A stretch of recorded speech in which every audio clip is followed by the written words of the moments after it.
ನಮ್ಮ ಭಾರತಕ್ಕೆ ನೂತನ ಉಪರಾಷ್ಟ್ರಪತಿಗಳು ಆಯ್ಕೆಯಾಗಿದ್ದಾರೆ.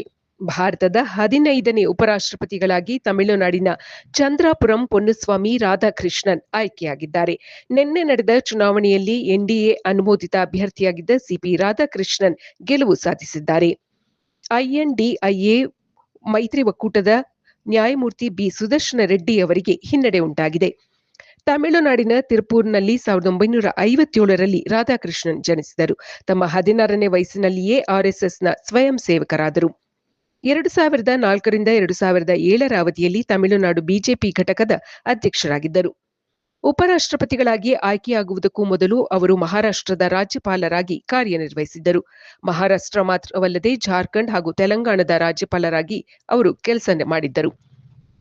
ಜೊತೆಗೆ ಪಾಂಡಿಚೇರಿಯ ಲೆಫ್ಟಿನೆಂಟ್ ಗವರ್ನರ್ ಕೂಡ ಆಗಿದ್ದರು. ನೂತನ ಉಪರಾಷ್ಟ್ರಪತಿಗಳಿಗೆ ಪ್ರಧಾನಿ ಮೋದಿ, ಮಾನ್ಯ ರಾಷ್ಟ್ರಪತಿಗಳಾದ ದ್ರೌಪದಿ ಮುರ್ಮು ಸೇರಿದಂತೆ ಹಲವು ಗಣ್ಯರು ಶುಭಾಶಯ ಕೋರಿದ್ದಾರೆ.